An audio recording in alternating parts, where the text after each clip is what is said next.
안녕하세요.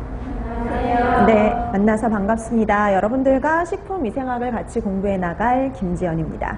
자, 여러분들 이제 2017년 위생사 대비하기 위해서 모이셨는데요. 여러분들 기본적으로 위생사 어떤 과목을 시험을 보는지 몇 문항인지 이 정도는 알고 계시죠? 그래서 1교시 환경위생학이라든지 법규, 곤충 이거 합쳐서 105문제죠.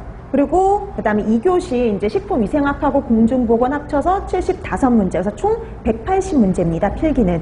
근데 여러분들도 다 알고 계시듯이 필기 같은 경우 60% 이상을 맞아야지 합격이에요. 그러면 필기가 180문제인데 그 중에 60%라는 건 105문제를 맞아야 되거든요. 근데 이 문항수가 작년에 비해서 좀 줄은 겁니다. 그러니까 작년에 비해서 좀 줄었다라고 생각을 하시면 돼요. 그러니까 전체적으로 과목들의 문항수가 줄었는데요. 예를 들어서 식품위생학 같은 경우도 작년까지는 50문항이었지만 지금은 40문항으로 줄어들었어요. 그래서 이렇게 문항수가 좀 많은 것들은 10문항 정도, 그 다음에 문항수가 좀 작았던 과목들은 5문항 정도가 줄어서 좀 문항수가 좀 줄어들었다라고 생각하시면 되겠고요. 그 다음에 이제 왜 아까 제가 좀 전에 얘기했듯이 1교시, 2교시는 두 가지는 필기 시험이에요. 그래서 이게 180문항이고 여기에서 이제 여러분들이 60% 이상을 맞아야지 합격이 된다 그랬죠. 그래서 여러분들이 105문제 정도를 맞아야지 합격선에 108문제 정도 돼야지 이제 합격선에 108점을 맞아야지 합격이 될 수가 있고요. 근데 여러분 이제 요게 우리가 같이 공부할 식품위생학이 여기 들어가 있거든요.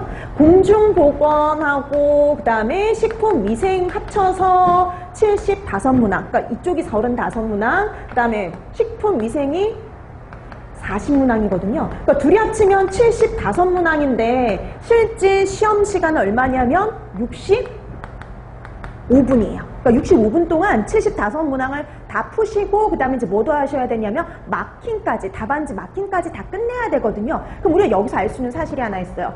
문항수는 많은데 시험 시간은 어떠냐면 짧아요. 그렇기 때문에 시험 문항의 특징이 뭐냐면은 아주 단순합니다. 그러니까 되게 단순하게 문제가 나와. 이거는 뭐냐 이런 식으로 되게 단순한 문항의 문제들이 많아요. 그래서 직관적으로 그냥 바로 답을 찾을 수 있는 것들 있죠.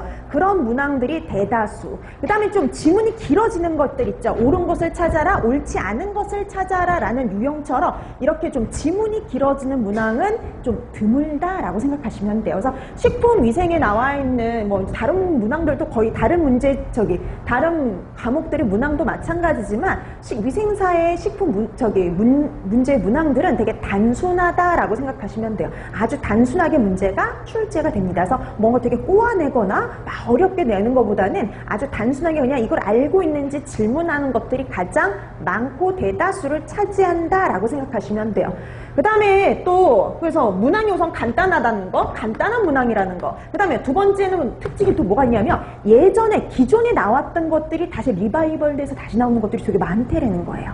그래서 70~80% 정도는 예전에 나왔던 게요 그대로 또 나와요. 그러니까 예전에 나왔던 문항들을 다시 한번 보는 것도 되게 도움이 될 수가 있어요. 그래서 문제가 간단하고 70~80%는 예전에 나왔던 것이 다시 나온다라고 생각을 하시면 돼요. 그 다음에 세 번째 식품위생이라는 과목은요 이해 같은 것보다는 더 중요한 게 바로 뭐냐면 암기예요.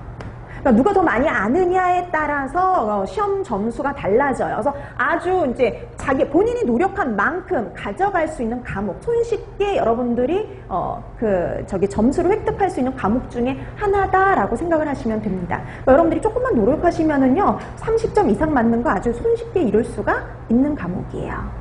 자, 그러면 근데 나는 되게 그냥 이게 뭐냐면 이제 40문항인데 전체적으로 합쳐서 총점이 108점 이상이 돼야 되는 거 그것도 하나 있어야 되지만 플러스 각 과목이요.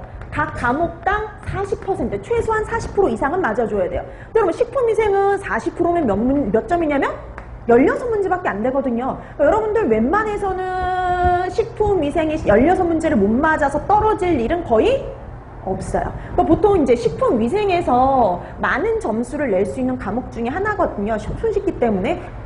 되게 이해가 안 돼서 이 문제를 못 풀겠어 이런 과목은 이런 문제가 없어요. 식품위생에는. 그렇기 때문에 여러분들이 하신 만큼 손쉽게 점수를 올릴 수 있는 과목이다라고 생각하시면 됩니다.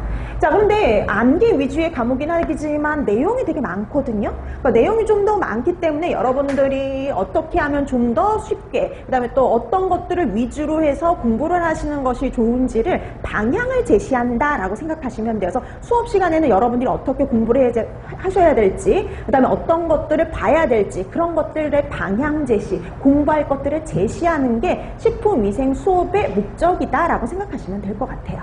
자, 그러면 이제 식품위생 시간에 그런 이제 방향 같은 것들을 제시하면 이제 여러분들이 그 방향대로 공부를 실행하시면 되는 거죠.